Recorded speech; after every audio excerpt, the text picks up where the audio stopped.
नमस्ते दोस्तों, RV coaching classes में एक बार फिर से आपका हार्दिक अभिनंदन है। दोस्तों, आज हम विभाजकता के नियम्स पढ़ेंगे ताकि अपन को वर्गमूल, घनमूल या किसी भी संख्या में डिवाइड करते हुए सबसे आसानी से हम कर सकते हैं।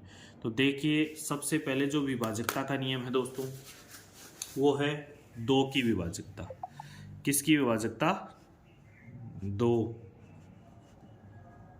की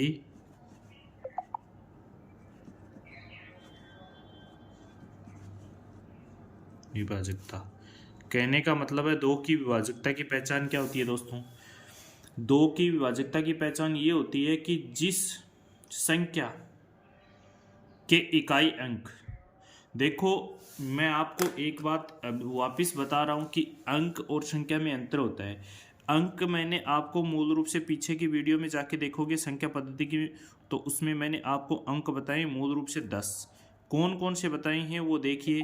मैंने बताया है 0, 1, 2, 3, 4, 5, 6, 7, 8 और 9। ये सारे मिलके क्या बनाते हैं? संख्याओं का निर्माण करते हैं। ये मूल रूप से 10 होते हैं। तो दोस्तों, इन्हीं अंकों की सहायता से हम विभाजकता के नियमों को पढ़ेंगे। यानी किसी संख्या के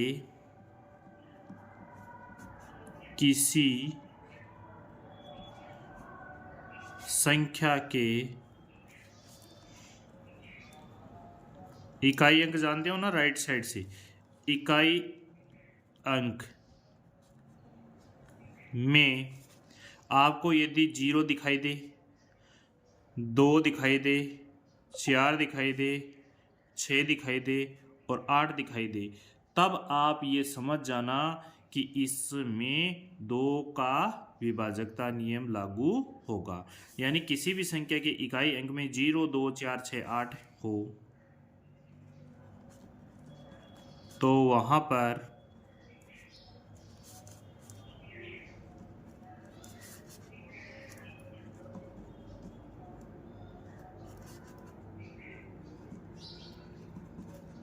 दो की विभाजकता होगी। देखिए कोई एग्जाम्पल मैं यहाँ पर लिखता हूँ 502। एग्जाम्पल लिया। अब देखो अंतिम जो अंक है यानी इकाई का अंक है वो यहाँ पर क्या नज़र आ रहा है? 2। क्या नज़र आ रहा है? 2। और ये बताइए इसमें 2 है ना, या फिर यहाँ पर 507 होता, तो अब बताइए ये इसमें विभाजकता का नियम लगता है या नहीं लगता? नहीं लगता ना, क्योंकि देखो इसमें 2, 0, 2, 4, 6, 8 होनी चाहिए, लेकिन यहाँ पर क्या आ गया? 7 आ गया, इसलिए इसमें विभाजकता का नियम नहीं लगेगा। अब आपको यहाँ पर भाग देने की ज़रूरत नहीं है, सिर्फ आपको अंतिम अंक देखकर चेक कर सकते हो। यदि ये रूल आपको याद है तो इससे आपको जो कैलकुलेशन है वो इजी वे में हल कर सकते हो। तो दोस्तों, मैंने आशा करता हूँ कि आपको 2 की विभाजकता का नियम समझ में आया होगा। अब बढ़ते हैं अपन 3 की विभाजकता का नियम।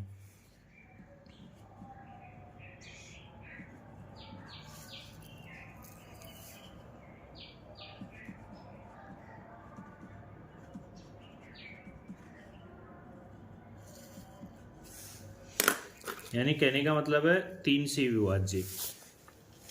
विभाजकता की जगह यदि आपको विभाज्य शब्द भी मिले तो एक ही बात है। आई बात समझ में? विभाजकता या विभाज्य कोई भी शब्द। अब इसमें है कि किसी भी संख्या के अंकों का योग यदि अपन करते हैं और वो 2 3 से विभाजित है, वो किससे विभाजित है? 3 से, तो वो 3 की विभाजकता कहलाती है। किसी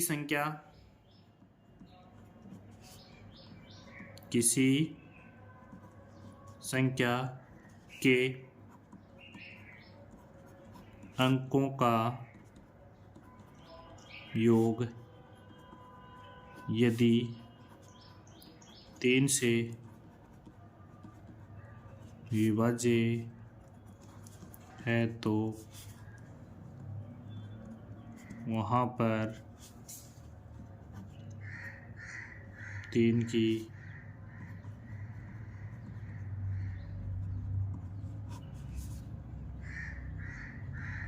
जैसे कोई एग्जांपल देखते हैं अपन। 954 देखते हैं। अब इसमें अंक नहीं गिनने आपको, जो अंक दिए हुए उनका योग करना है। जैसे 9 + 5 + 4, बताइए कितना होता है? 18। कितना होता है? 18।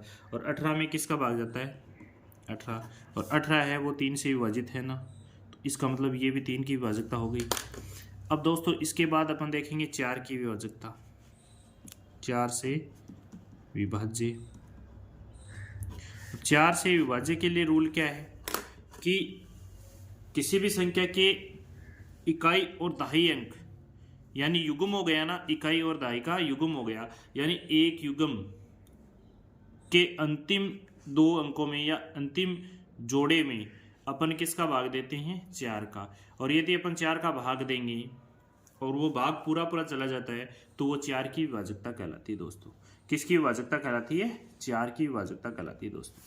तो किसी संख्या, लिखो, जब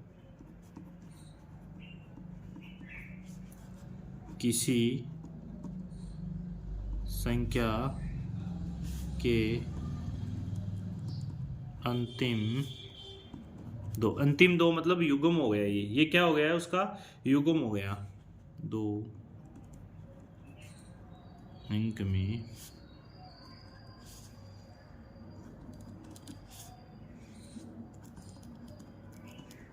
चार से विभाज्य हो तो वहाँ पर 4 की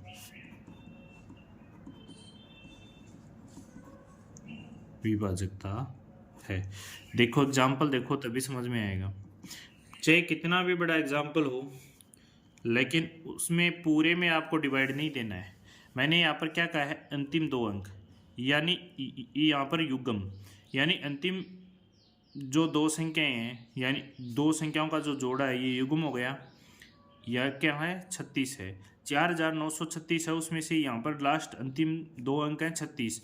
तो 36 में आप भाग देख सकते हो ना 4 का आसानी से, और आसानी से जब भाग जाएगा तो कहने का मतलब ये 4 से विभाजित है। तो आपको अंतिम 2 अंकों में भाग देना है 4 की विभाजकता में। अपन ने 2 की विभाजकता क्या पढ़ी? जिसका इकाई अंक, यहाँ पर अपन ने इकाई अंक पढ़ा और यहाँ पर दहाई अंक। आई बात समझ में? इकाई और दहाई दोनों अंकों में अपन को 4 का भाग देना है, और यहाँ पर हमें सिर्फ इकाई अंक में भाग देना है, जिसमें 0 2 4 6 8 हो। देखो यहाँ पर 0 2 4 6 8 हो, और 4 का नियम ये है कि अंतिम 2 अंकों में 4 का भाग देंगे। या अपन कह सकते हैं, या लगातार सम संख्या में शून्य हो वहां पर भी 4 की विभाजकता हुई है। जैसे देखो 100 है, 100 में लगातार 2 जीरो है ना, तो इसमें विभाजकता होगी। लेकिन यहाँ पर लगातार 3 जीरो हैं, सम संख्या में नहीं है ना, क्योंकि 3 जीरो है, ये विषम संख्या में हो गए। अब आपको पता है कि विषम संख्या में अपन विषम संख्या में 0 होने के बाद अपन इसमें यदि 4 का डिवाइड देते हैं तो इसमें भाग नहीं जाएगा, तो ये विभाजित नहीं होगी। लेकिन यहाँ पर जैसे ही अपन 4 जीरो लगाते, इकाई दहाई सैकड़ा हजार 10,000, तो ये 10,000 हो गए। और 10,000 में यदि आप लगातार देखो सम संख्या में 0 आ रहे हैं ना, सम संख्या में 0 आ रहे हैं और सम संख्या में 0 आ रहे हैं, तो अपन इसमें यदि भाग देंगे तो ये भी 4 से विभाजित होगी। तो ये बात भी इसमें ध्यान रखनी है। अब देखो दोस्तों 5 से विभाजकता, 5 से विभाज्य। 5 से विभाज्य का रूल तो बड़ा आसान है। जब किसी संख्या के इकाई अंक में 0 या 5 दिखाई दें, वहां पर आप 5 से विभाज्य मान लेंगे। जब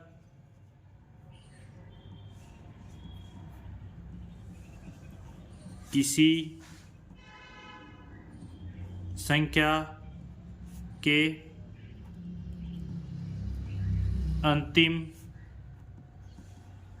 अंक में 0 या 5 हो तो वे संख्या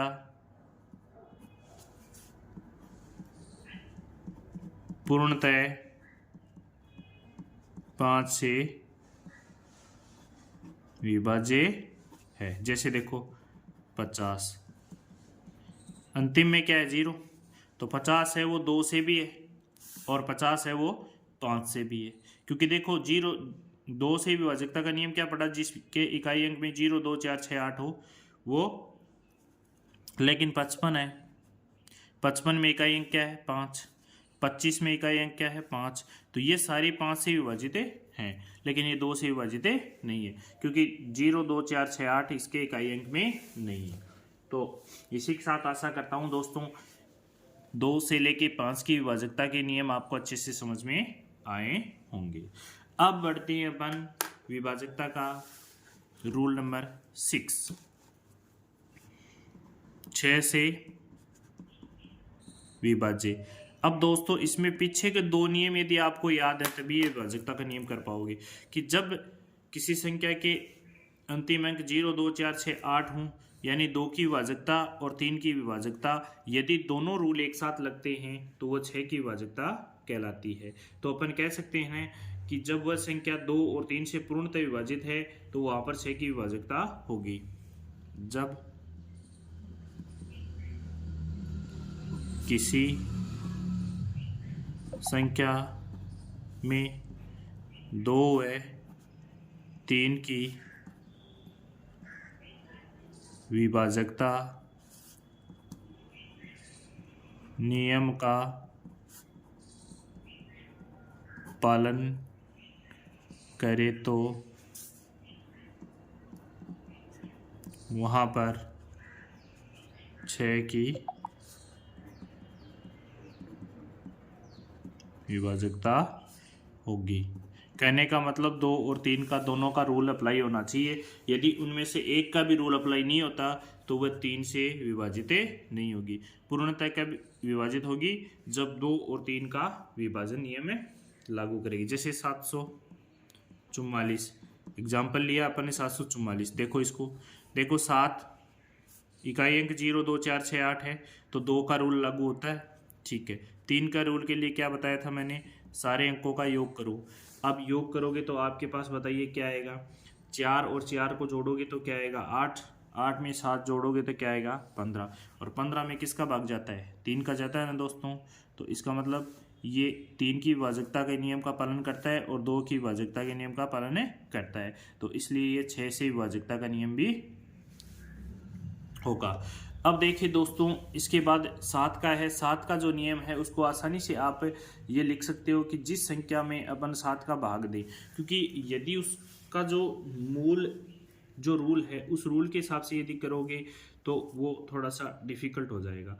तो इसके बाद अपन देखेंगे 8 की विभाजकता, 8 से विभाज्य, 8 से विभाज्य। अब 8 से विभाज्य का रूल क्या होता है कि जब किसी संख्या के अंतिम 3 अंक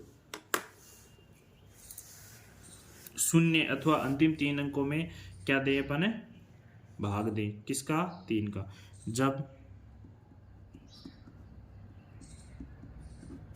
किसी संख्या में किसका भाग देंगे बताओ दोस्तों, जब किसी संख्या के अंतिम 3 अंकों में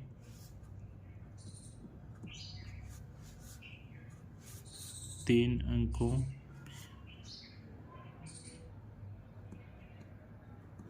8 से विभाज्य हैं तो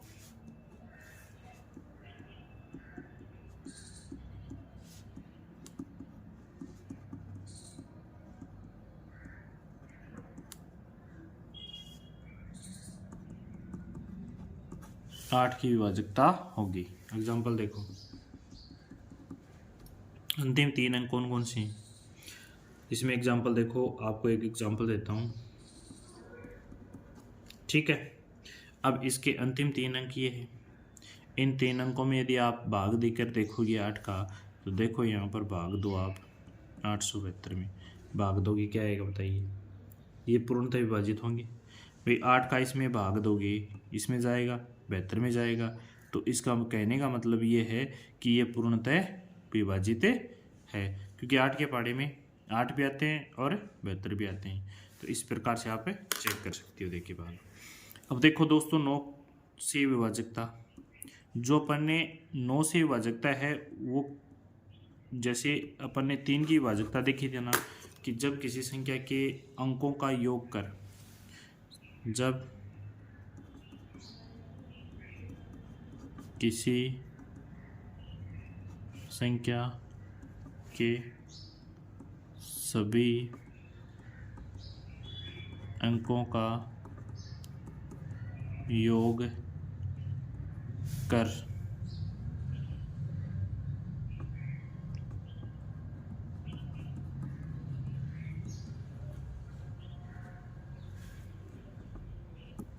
नौ से विभाजकता होगी, 9 से विभाजकता होगी। कहने का मतलब अंकों का योग कर देंगे अब की बार, और उसमें 9 का क्या दे देंगे अपन भाग। जैसे देखो एग्जाम्पल, जोड़ो इनको, 4 + 1 + 0 + 4, बताइए कितनी होगी, बताइए विभाजित है क्या। इसमें ये जोड़ा 5, 5 में 4 जोड़ा 9। अब आपको पता है कि 9 में 9 का भाग जाता है, तो ये पूर्णतः विभाजित है दोस्तों। अब एक रूल और है इसका, 10 का रूल आपको आसानी से आता है, क्योंकि 10 के रूल में ज़्यादा कोई वो सिस्टम है नहीं, क्योंकि अंतिम अंक 0 होना चाहिए, वो 10 से विभाजित हो जाएगा। लेकिन एक जो इम्पोर्टेंट रूल है वो 11 की विभाजकता का रूल है, जो अपन दोस्तों 11 से विभाज्य का रूल ये कहता है कि जब किसी भी संख्या के समस्थान और विषम स्थानों के योग का अंतर या तो 0 आ जाए या 11 से विभाज्य हो जाए, तब वो क्या होगा, 11 से विभाजित होगा। देखिए यदि किसी संख्या की, बहुत ही इंपॉर्टेंट है, यदि किसी संख्या के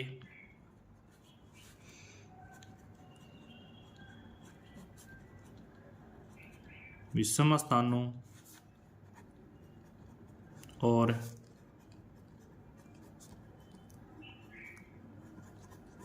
समस्थानों का के योग का अंतर, अंतर मतलब समझ गए ना, जोड़ के घटाना है अंतर, यदि 0 या 11 से विभाज्य हो, तो वहाँ पर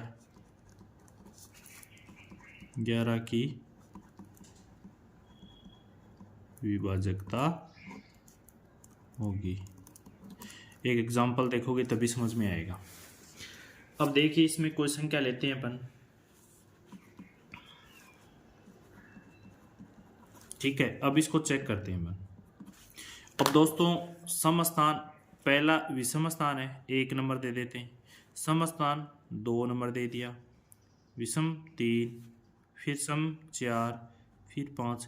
आपको दोस्तों ये संख्याएं नहीं देखनी है कि ये सम है या विषम, आपको स्थान देखना है। पहला स्थान अपन विषम मान रहे हैं, दूसरा स्थान सम मान रहे हैं, तीसरा विषम, चौथा सम, पांचवा विषम। जैसे सम संख्याएं जानते हो ना, जिस संख्या में 2 का पूरा पूरा भाग जाए वो सम संख्याएं होती हैं, जिसमें 2 का भाग पूरा पूरा नहीं जाए वो विषम संख्या होती है। तो देखिए दोस्तों सम स्थान, मैं यहाँ पर लिख देता हूँ, सम स्थानों का योग समस्थानों का योग कितना है, देखो 7 + 3 कितना हुआ 10, कितना हुआ 10। विषम स्थानों का योग, विषम स्थानों का योग कितना हुआ दोस्तों, देखो 4 + 5 + 1, देखो 4 और 5 9 और 1 10। अब मैंने क्या कहा, अंतर, इनका अंतर है ना, तो इनको आपस में क्या करो, 10 में से 10 घटाओगे क्या आएगा 0, क्या आएगा 0। और अपना रूल ये कहता है कि यदि आपके पास 0 हो या 11 से विभाज्य हो तो 11 की विभाजकता कहलाती है। तो आशा करता हूँ दोस्तों ये जो विभाजकता के नियम देखे अपन ने 11 तक, वो सारे नियम आपको आसानी से समझ में आ गए होंगे, ताकि हम आगे की जो कैलकुलेशन करेंगे उसमें ये नियम बहुत ही यूज़फुल होंगे। तो दोस्तों, इसी के साथ इस वीडियो को ज़्यादा से ज़्यादा शेयर कीजिए, ताकि अन्य दोस्तों को भी इसका लाभ मिल सके। और हमारे चैनल पे आगे के जो वीडियो प्राप्त करने के लिए आप इसको ज़्यादा से ज़्यादा सब्सक्राइब, शेयर और लाइक कीजिए। धन्यवाद दोस्तों।